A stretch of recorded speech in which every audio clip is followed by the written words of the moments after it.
Good afternoon, everybody. So yes, let's get going and get back on schedule. So the next block of talks we have 3 in a row on the topic of mining. Following that, we're going to have the afternoon break, and then we're into the panels. So we have three sections of panels. First mining, then platform, and then community. So pleased to welcome to the stage Tsankov. Thank you so much for putting this on. All right. Okay. Can everyone hear me okay? Am I using this microphone? All right. All right. Your mic, you can step away and do it. Okay. Testing. All right. It sounds fantastic. Thank you so much for coming, everybody. So this is a really big topic on a very interesting question in the Ethereum Classic community, which is, what should our proof of work algorithm be? And I think that a really good algorithm to choose is called SHA3, and I'm going to be explaining the rationale behind that in this presentation. And I think it's going to put us on the right track in the future to becoming a legitimate competitor to a lot of other blockchains out there, and actually showing why Ethereum Classic matters and what it does beyond just regular Ethereum. So thanks so much for giving me the opportunity to come and speak here. It really means a lot to me. So the first question that we really need to ask ourselves, which is, why should we actually change our algorithm? Because I think that we're at a crucial time in which we can actually be able to do this successfully and be able to do this in a way that maintains community consensus, because we're small.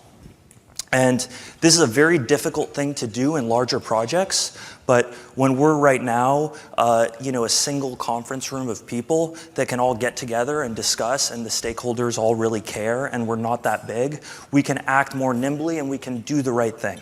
So why do we want to consider changing our algorithm?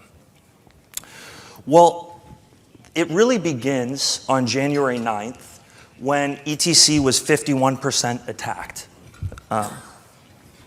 And basically what happened was that there was a series of 51% attacks in which rogue mining pools were able to acquire a majority of the hash power on the network and were able to publish chains that would reverse transactions that they had made to exchanges.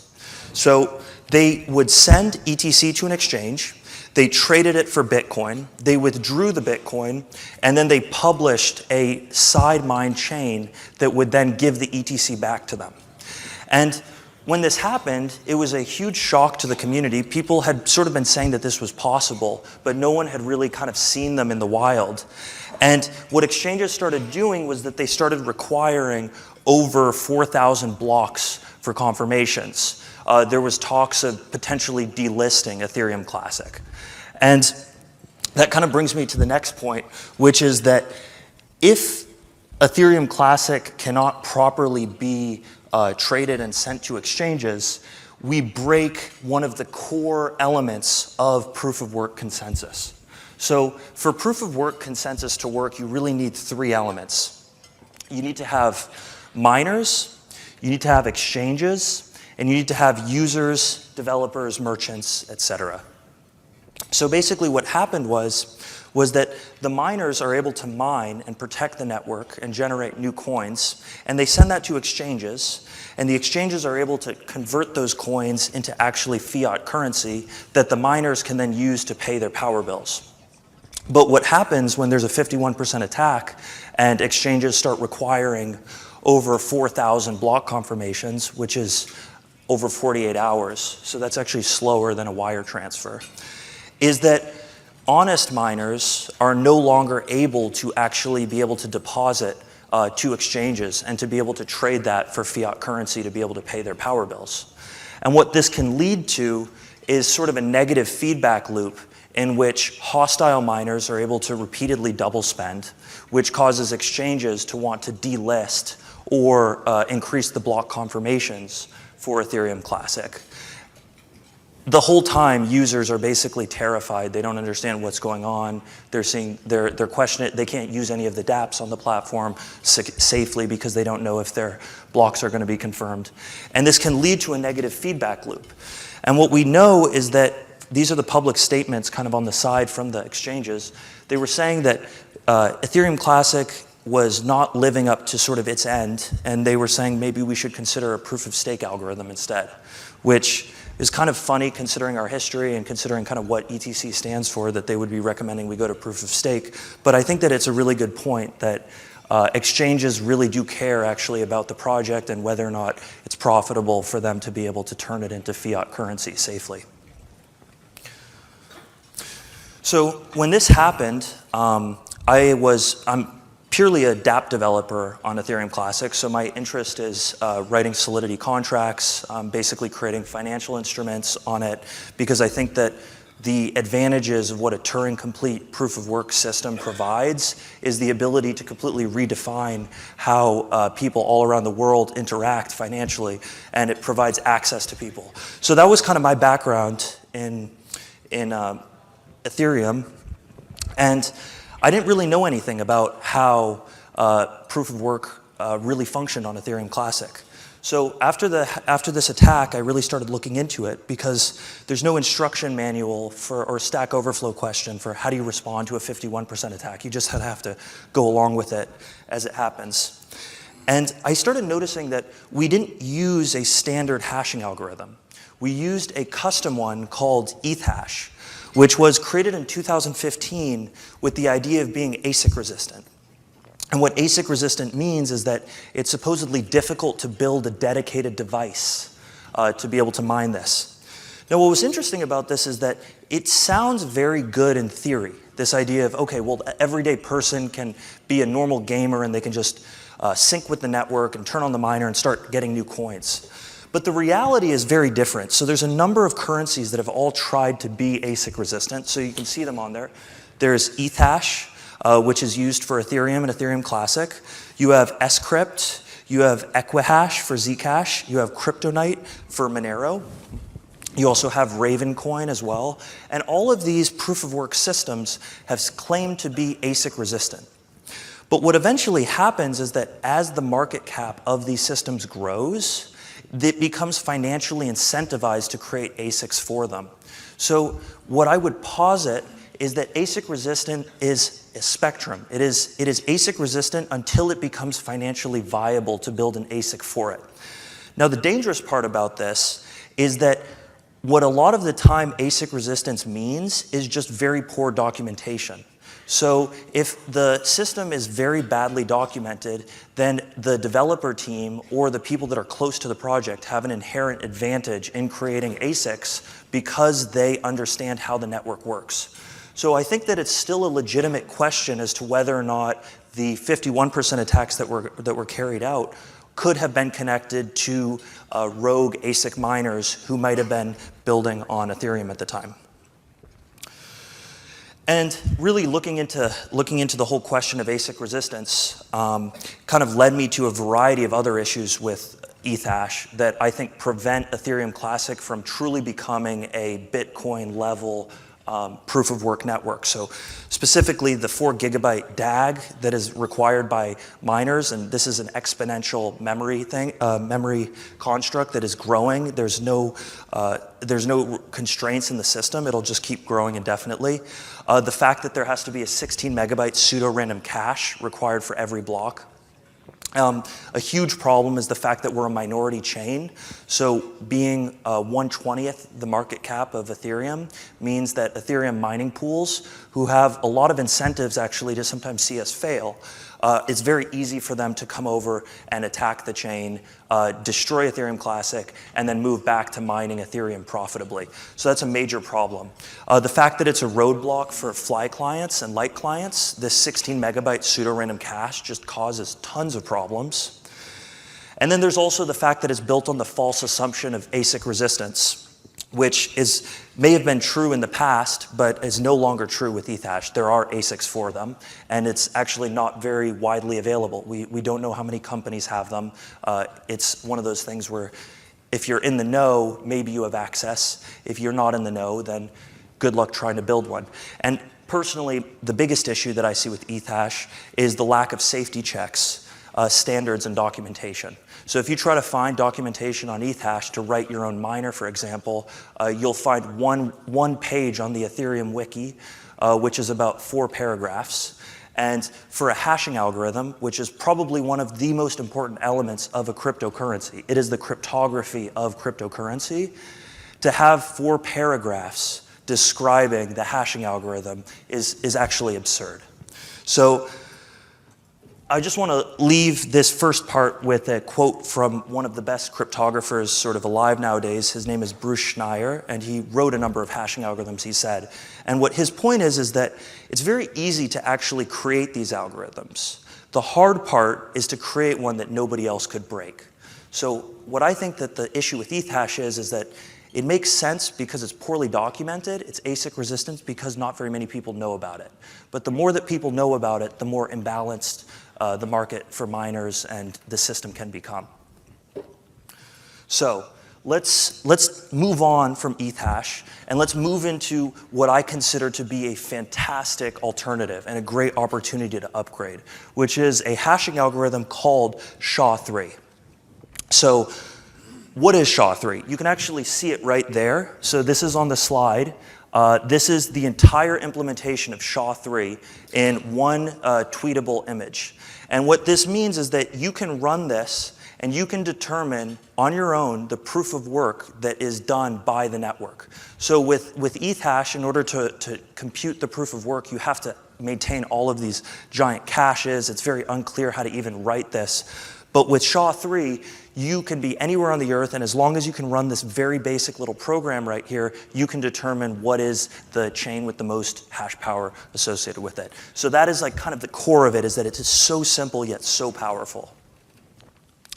So what are the 2 main reasons why SHA3 is an amazing algorithm? Well, first of all, it's safe.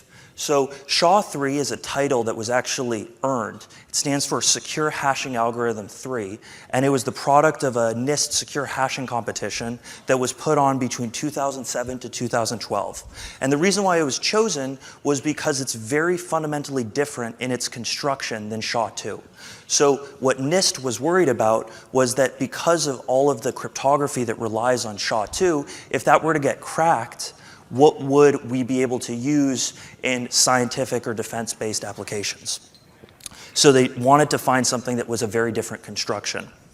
Second of all, another reason why I think it's very important is because it's extremely high performance. So SHA3 was selected as a winner because it was actually about 4x more performant in hardware and in FPGA and ASIC implementations than SHA2 was. And I think that that performance gain is something that we're going to feel not only in the mining market, but in the node market, where when we're confirming blocks, we don't have to run this costly, memory-intensive hashing algorithm with this ETH. We can run in a mobile phone or even in a smart contract the SHA3 algorithm, and it's very small and very efficient. And the reason why it's able to do that is because it fundamentally uses one less chip instruction than SHA2 does. So SHA3 has a bunch of bitwise rotations. SHA2 requires this thing called an add, which is a very difficult feature. And then finally, it's the accessibility to smart contracts through the EVM. So if you really understand how the EVM works, you'll know that Ketchak 256, SHA3, they're synonymous, is used everywhere throughout the EVM. So really the big motivation of this is that let's standardize our entire hardware stack to use the best algorithm possible. And it's already being used everywhere. So how was SHA3 actually created? Well, it was the product of a 5-year competition. And basically it started with 64 initial teams, and it got narrowed down through individual rounds. So they would have hundreds of papers written by universities all around the world looking at analysis of it, proofs, whether or not this is an efficient algorithm, reviews, performance benchmarks, implementations. And basically, you can see in the quote on the side here from John Kelsey, who was the NIST head scientist who actually ran the competition. And they were very emphatic that they said that Keccak won because it was an extremely high security margin, it had excellent hardware performance, and it had good design diversity from SHA-2. So these are all reasons why we as a community should be interested in SHA-3 and why we should consider this as a proof of work algorithm, because it's a really good one. So this is probably the most important slide, in my opinion, in this whole presentation, which is showing that hashes have a lifespan. Hashes can die. So this chart right here it's called the rainbow chart. And what it shows is all of the hashing algorithms that have been considered official hashing algorithms. So ETHASH has never really made it to an official hashing algorithm, but these are the ones that have been given the blessing by a variety of either FIPS or ISO standards, starting in 1990 with MD2. And basically what happens is they start, and they work for a period of time, and then an academic will come out with a paper saying that there's a theoretical attack that can be committed against it. They'll still work for a little bit. People will say, okay, maybe we should start using something else. Then that theoretical attack will be implemented, but it won't be computationally efficient. And then finally, they will eventually prove the attack, which will be a hashing collision, which is when two pieces of separate input produce the same hashing output. And when that hashing collision occurs, at that point, the hashing algorithm is considered dead. It is no longer safe to be used in any application at all, and any accumulated proof of work that were to happen before that point is considered done, because it can be faked by somebody trivially doing a hash collision attack. So if we go by this chart, we'll actually see that there are not very many algorithms by 2017 that are actually considered fully safe. So there's really only two of them, or there's three of them actually. There's RIPE-MD, which is kind of an older one and it's not very high performance. There's SHA-2, which is used by Bitcoin, and then there's SHA-3, Keccak, which is not really used by any proof of work system right now, and why I'm proposing it. And just as a side note, you can see, remember how I was saying earlier that NIST wanted to have design diversity. Why did they want to do that? Well, because MD4, MD5, SHA-1, and SHA-2 actually all use the same fundamental construction, which is the Merkle-Damgard construction. SHA-3 uses an entirely different architecture called the sponge architecture, which provides a level of safety. It's in a sense a cryptographic hedge that if the Merkle-Damgard structure were to fail entirely, that we would be able to have something else that's very different. So another advantage of it is that it is extremely high performance. So because of all of the papers that were written about SHA-3 for this testing process, we were able to actually see, well, like, how well is it actually doing? So this is an image of FPGA trials that were being done on SHA-3. And as you can see, it has about 4 times the efficiency of SHA-2. So I'm going to go through as well. There were a number of other trials that were being run against it. You had the energy efficiency test. So it's about 5 times the energy efficiency per hash of SHA-2. It has 3 times the space efficiency, and it's extremely efficient in both FPGA and ASICs. So that really matters both in the mining community, but also on integrated hardware like cell phones or a variety of other things that might need to run nodes where they're doing a lot of SHA-3 calculations all the time. Yeah, please look through this stuff. There's hundreds of papers written on this. This is not like some secret that is just being discovered. So this is a really important spec sheet right here, which is basically I'm looking at the differences between SHA-2, which is Bitcoin mining, versus SHA-3. And basically there's a few key differences that I think will lead to very different divergent market outcomes. So first of all, the block time on Bitcoin is a 600 second blocks, while on Ethereum Classic it's 15 seconds. So I think this is going to lead to some very, very different mining operations because latency becomes a huge factor now. Because if it takes you 2 seconds to get that block to start mining, and then it takes another 2 seconds to propagate that, well, you've already lost 4 seconds of your 15. So that isn't that big of a difference for Bitcoin because you've got such long block times. But for Ethereum Classic, it's actually going to change things a lot. And I think that it's going to mean that latency all of a sudden matters a lot more. You can see the supply cap. So Ethereum Classic has far less of it that's been mined. It has a cap of 210 million, and we're only less than halfway. We're around halfway there. And then you can see some of the smallest units. And then another interesting factor is that miners would have far more capacity to actually run it. They would have a 256-bit mixed hash plus a 64-bit nonce. For a total of 320 bits of capacity, which would actually be really great if they're trying to do on-chain mining contracts or a variety of other ideas. So let's go through the benefits. So why will SHA3 empower us? Well, the first most important thing right now that I can see is that it will immediately give us protection from 51% attacks, because right now we are 1/20th the size of Ethereum. As I said earlier, we can be attacked at any moment. It can happen today by Ethereum miners. So the goal of SHA3 is that we can basically move to a new hashing ecosystem, and we can become sort of the apex predator of that ecosystem, where we no longer have to worry about being the minority chain anymore.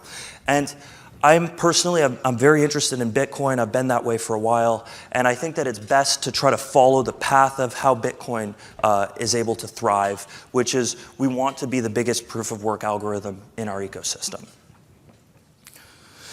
So the second benefit that I can see is that now all of a sudden we have a useful commodity as a chain, which is a huge amount of SHA3 hash power. So if SHA3 is considered the most valuable hashing algorithm out there right now, Ethereum Classic will be a tappable source. We can provide that hash power as a service to other blockchains. And there's a variety of other things out there. I can talk to you guys after. But I see benefits with Fly Client / Light Client. I see us having the potential to do on-chain mining contracts. So rather than having to do trusted relationships where if you mine this much, then I have to trust that you'll send me this many coins, for example, we can program that into a smart contract, because our smart contracts understand SHA3. They don't understand how ETH works. Another benefit is that it becomes far easier to do open source, highly portable mining software. So right now the ETH market is dominated by closed source mining software like Claymore and Phoenix. I didn't know anything about these before I started researching this talk, and really what I learned about is kind of scary, because most of the mining happens through closed source clients. We don't even know how they really work under the surface. And then finally, they can be Ethereum Classic can become an incentivized randomness beacon, which is something that I think is tremendously important for ETH 2.0. I think it's useful for Cardano and a variety of other platforms. So this is another reason why I'm interested in it, is because I think that ASICs fundamentally lead to more distributed mining. I think that if you look at, so I have a little bit of experience working in the renewable energy space and trying to understand the economics of it. And really, when you're working with somebody who, let's say, is setting up a wind farm, these are not the type of people who want to get into the details of which graphics card they're going to try to hook up to their windmill. They want a commodity box that they can plug in next to it, and that they can forecast for the next year how much coins that will be able to produce, because it directly affects the profitability of their project. So I think that if we move to a direction in which we have low cost, open hardware that is easy to distribute to a variety of areas, because we have a lot of manufacturers, and I think we will have a lot of manufacturers, I think that we can basically encourage renewable energy use. And I think that's very important for proof of work chains to try to move in that direction. And on the side, actually, that box right there is being used actually for methane flaring, which is a huge problem that nobody has been able to come up with a economically feasible way to sort of solve. Almost done. And then ultimately, I see it kind of culminating in what I see as the SHA3 standard, which is that Ethereum Classic has a different hashing algorithm than Bitcoin. And because it is a different hashing algorithm, it has value because either of those could break. Now, if Ethereum Classic is the dominant SHA3 algorithm, we will have sort of this ability to have programmable Bitcoin-like properties. And I think that that's tremendously useful for the decentralized finance space, for the dApp space, and kind of what excited me so much in the first place. So I think that this can actually really increase the value of the coin a lot. That's not my primary motivating factor, but I think that it is something that really could happen. All right, so the final section. What do we actually need to do to get there? What is the action? Well, so far we've achieved a number of things. We've created the proposal. We've implemented a SHA3 proof of work client based on a fork of Parity. That's the Aster testnet. We've created an open source CPU miner, and we've been able to achieve about 200 kilohash a second on purely a virtual server. So this is without any optimizations. We were able to get 200 kilohash a second for something that we wrote in 3 hours. So we think that the performance ceiling for this is extremely high. And then we also have had community members that have decided to test it on FPGA miners, and they've been able to verify that it is in fact usable as a proof of work algorithm, which was an open question. So now we get to the interesting part, which is when would we implement this on the Ethereum Classic network? Now, my personal belief is that we have to be somewhat careful about it, because if we take too little time, or if we do it too quickly, then we run potential development risks. So as I see it, there's 3 potential windows that we can go to. There's block 10 million, which is around March 2020. There's block 11 million, which is September 2020. And then block 12 million, which is January 2021. I believe that the best chance for Ethereum Classic is to adopt this by block 11 million.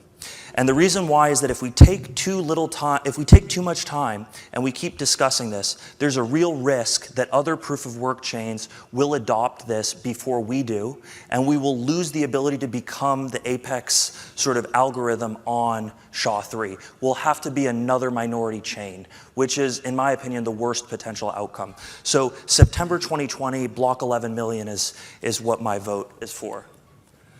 And this is kind of my roadmap that I've outlined right here, and I'm going to be posting these slides online so anybody can come and check them out. But basically, we've done the initial work on ECIP 1049, and what we want to do is we want to use this period of time between block 9 million and block 10 million to do discussion and debate. And at block 10 million, because this is such a new change, nobody has really ever written the book on how do you change proof of work for a running algorithm. I think that the best option moving forward is that we collect commitment statements, either yes or no, from the major clients at that particular time. So come block 10 million, it'll be very nice to be able to hear from the teams behind Parity, GetC, Multigeth, and Mantis whether or not they see this as a viable system for Ethereum Classic and whether or not they support this change.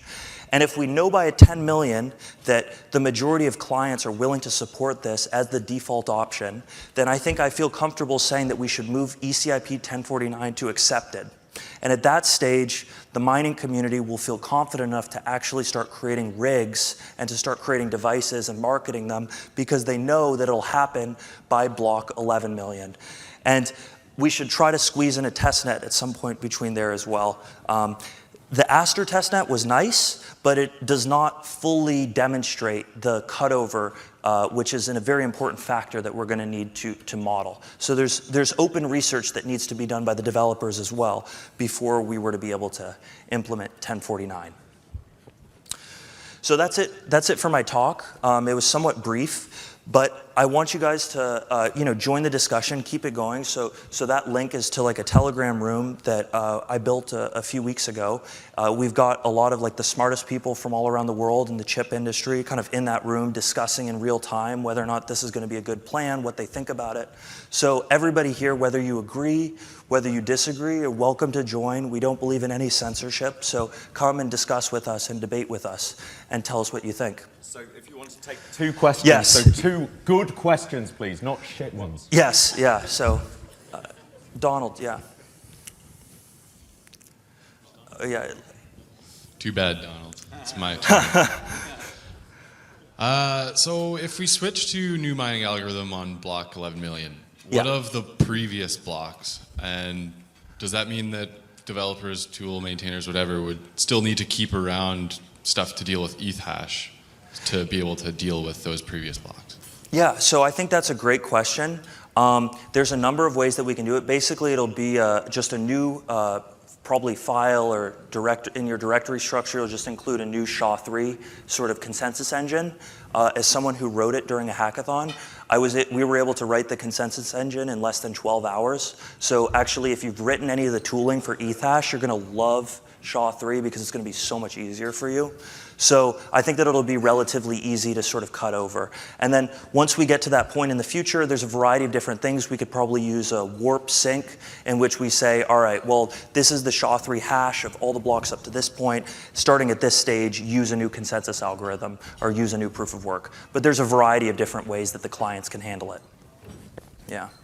I was just curious, when you talked about the timeline, you kind of spoke about how important it is to be kind of first to market with this.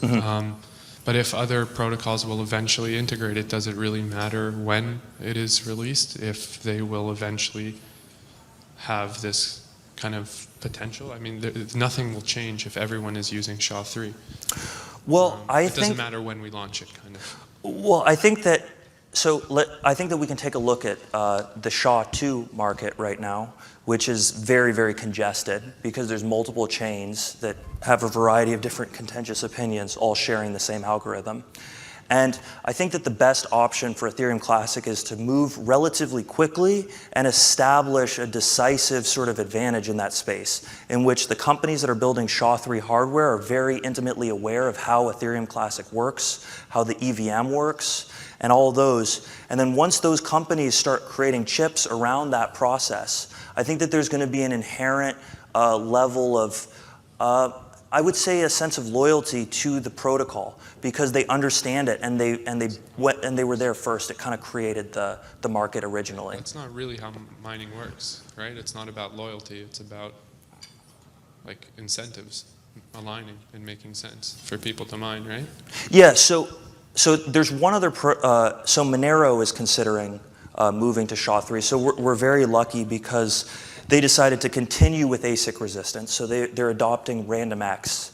And they've said as a community that if RandomX fails at being ASIC resistant, and I'm willing to go on the record that I think it will fail because every ASIC resistant algorithm has failed in the past, they will then move to SHA-3.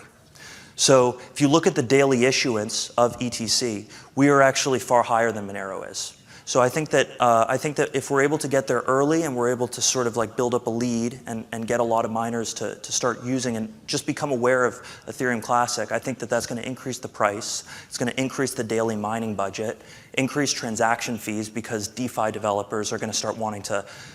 If you're a DeFi developer, you're MakerDAO, why would you want to just deploy on Ethereum, which is going to go proof of stake? Why don't you want to deploy on a massively powerful proof of work based network as well? I think that there's going to be a lot of interest from developers for that. Yeah. Okay, that was a lot of questions. Yeah. Thank Maybe you. Could I get Donald? I'm curious what he. Sure, go on, Donald. He was the one that originally as long actually as it's mentioned. not crap. Yeah, come on. I'm curious. High quality question. If you see, it would only be 11 months from now, no? Yeah. Don't you think that the hash rate is going to fall at the beginning and then go up? Oh, if we were to switch the hash rate now is 9 terahashes. Mm-hmm. I think that it's going to migrate to the same level of terahashes if that happens. I actually think the hash rate's going to go up a lot because miners are going to want to accumulate as much ETC as they can before the fifth inning that's going to occur. So they're going to want to get a big stake in the network because they're long fundamentally the idea of a SHA-3 algorithm. So I think we're going to see an increase of hash power before then. Yeah. Thank you. Thank you. Thanks, Bob.